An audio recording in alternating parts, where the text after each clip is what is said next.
Good morning. I was I've only got a few minutes this morning, but I'm gonna just come on and say, um, God really does great things for us. Um, Yesterday was the halfway mark of a year that since Robert has passed. And even though there were hard parts about yesterday, it was so good. And then at the end of the day, I saw um, a, a prophecy, a word from Lana Vasser, Vawser. And I'm just going to let you know anybody that I tell you that has a word, it's somebody that I know and I would trust. I don't just willy nilly give words out and stuff. That's not me. I want somebody that I'm going to trust that their word is true. And so she said, I heard the Lord say He's going to restore joy. That everything you've lost loves returning. That's actually in a song, and it just play. It's played in me for years. Everything you've lost love's returning. Oh, lift your eyes and see. He's better than you dreamed.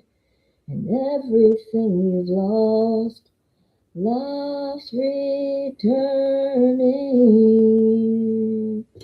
I have believed that for so long. No, you don't know. But I say that just, and then I have to think, no, you don't. So why do I say that? Anyway, let's get back on track. Come back.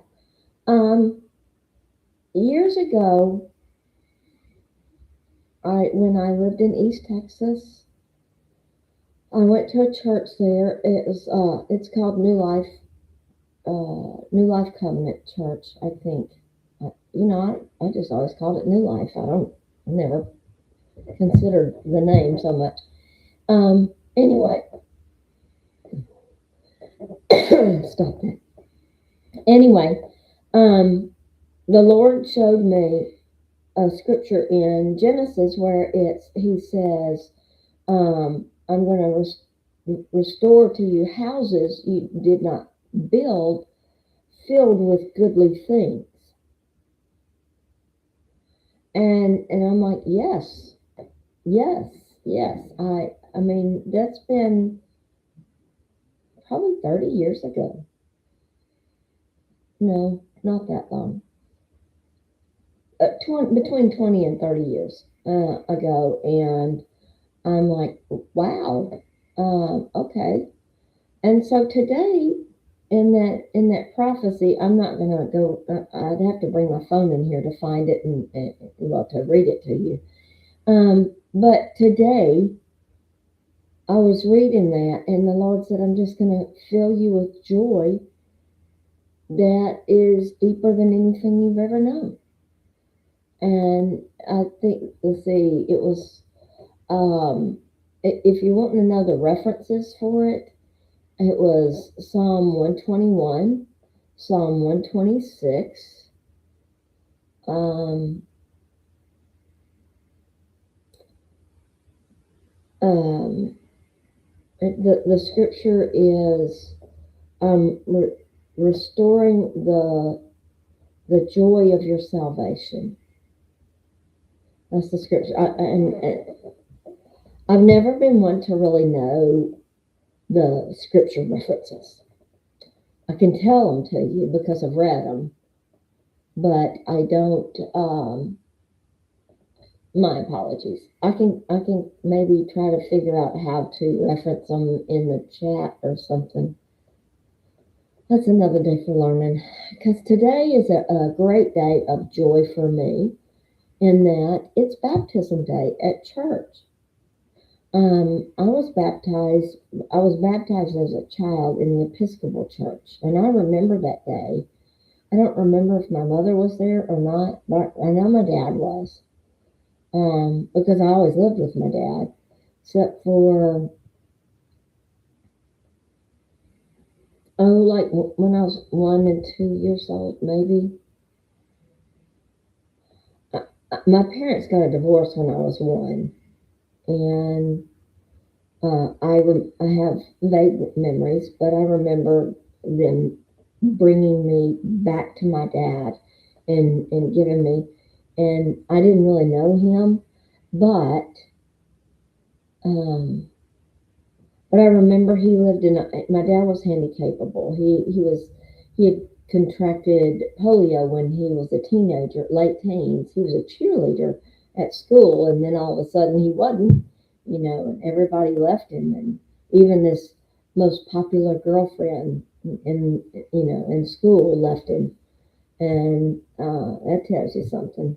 There's love. When you down the ones that you love, how deep is their love? That's another story.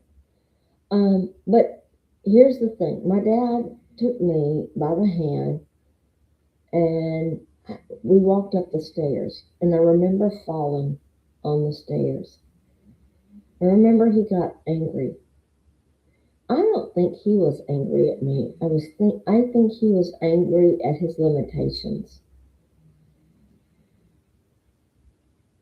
But I have to say, I'm very thankful that I grew up with my dad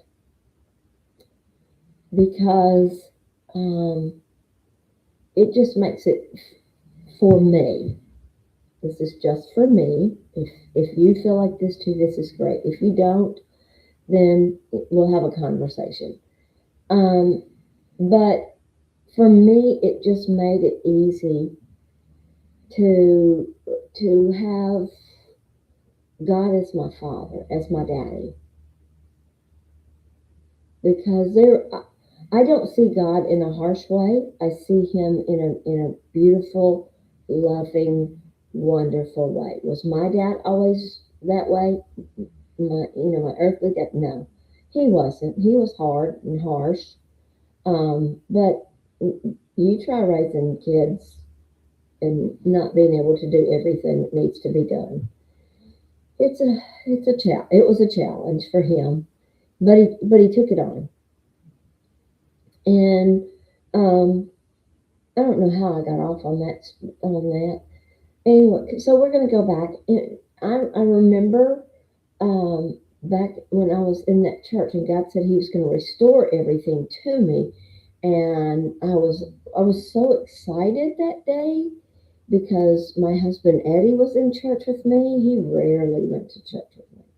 I think of about 10 times, and probably had to fight him about half that to get him to go, which didn't work out too good, but still. Anyway, um, but my husband and my two oldest daughters were there with me, and I was so excited just to have my family, that part of my family with me. I don't know where the two younger ones were. Maybe they didn't want to go. Maybe they were married. I don't remember. So, but it was exciting to have them. And I see God restoring. He says everything you lost. That was in the prophecy today. Maybe I'll read it. Maybe I'll post it. I'll probably post it on my Facebook page. I think I will. And everything you lost loves restoring. And when He restores things, He restores it with joy.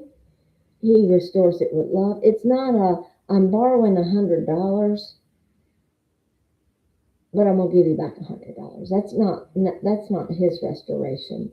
His restoration is, oh, you lost $100. Let me give you thousands more back.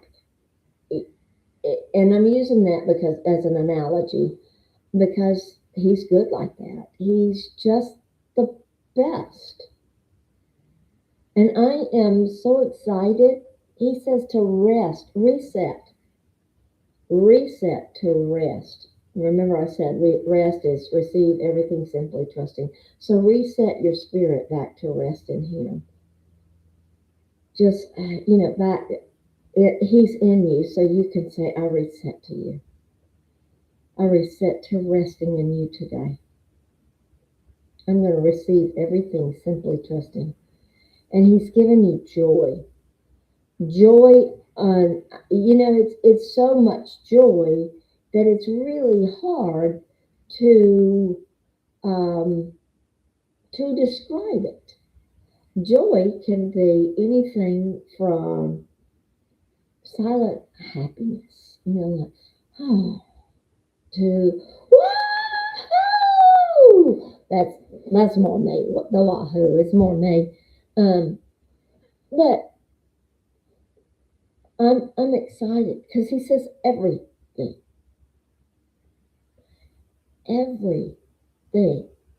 that you lost, he's restoring, he's restoring.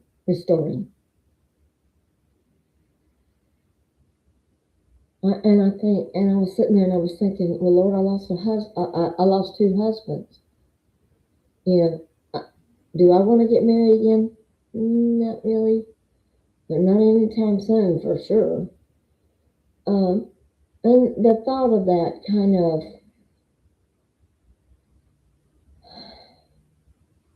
the thought of it is, it's strange to me. I mean, when after Eddie passed, I had a prophecy that said, you will remarry. And I was like, good. Okay, God, here we go. I want somebody that's healthy, that's funny, that wants to do, that we do things together. I want, they had to be, I said healthy. Um, they had to have a good understanding of the word. And I, I was naming off different things. I said, and the last thing is they have to have a short last name because I'm used to it now. My maiden name was a long name, and I never could get my name in the little boxes that you used to have to put your name in when you write them in. Some people might not understand that because it's all on computer now, but I just wanted a short last name. And he brought Robert to me. Um, and Robert made me laugh every day. That was so beautiful. It was joyful. And so really and truly, I would want the same things, whatever they were. I still desire those same things. Um, and of course, travel and definitely has to enjoy riding a spider. I can't. But I think one of my hesitations in that, other than I've already had two husbands and both of them have passed, is how would that affect our family now? When I remarried to Robert, or Robert and I started dating, actually before Robert, I wasn't dating someone. I was just talking to a friend, and he would give me good advice. And he lived in East Texas. He still does, and he he just was a good friend, and we always talked. Even when I was married to Eddie, I would go to his place of business. I went to his place of business, and I would tell him, "Hey, put your sign out that we're about to have an election." And he would put a sign out saying no parking except for customers, because people, when they go to vote, they don't care where they park, they just want to go vote, and they don't care about a whole lot of things. They just want to make sure they get to vote. And I get that, kind of, but at the same time, you have to be respectful of other people's businesses. And anyway, so this man, David is his name.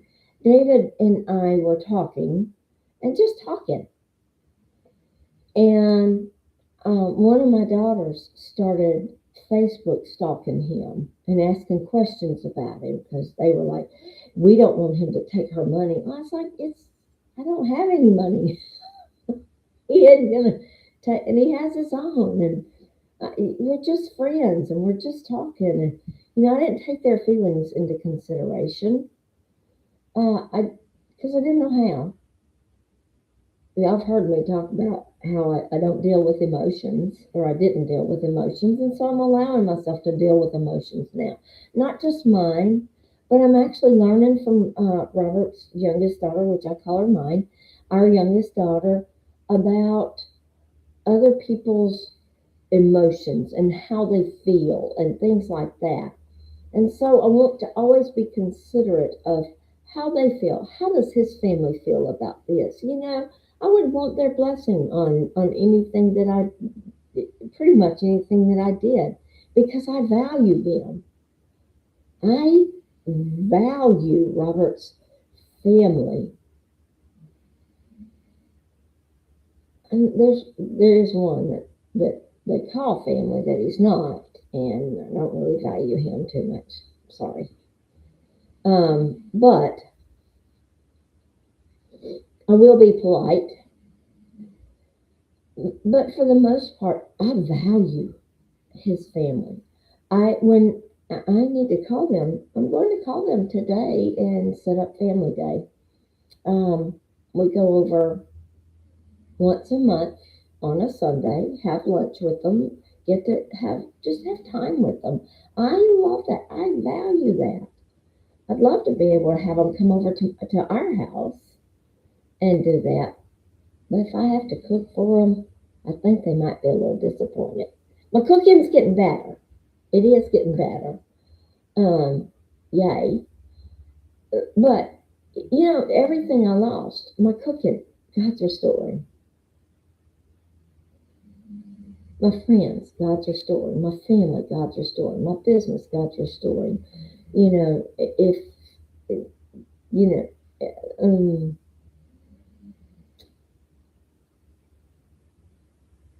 my heart is, if he wants to restore Robert back to me, he sure can.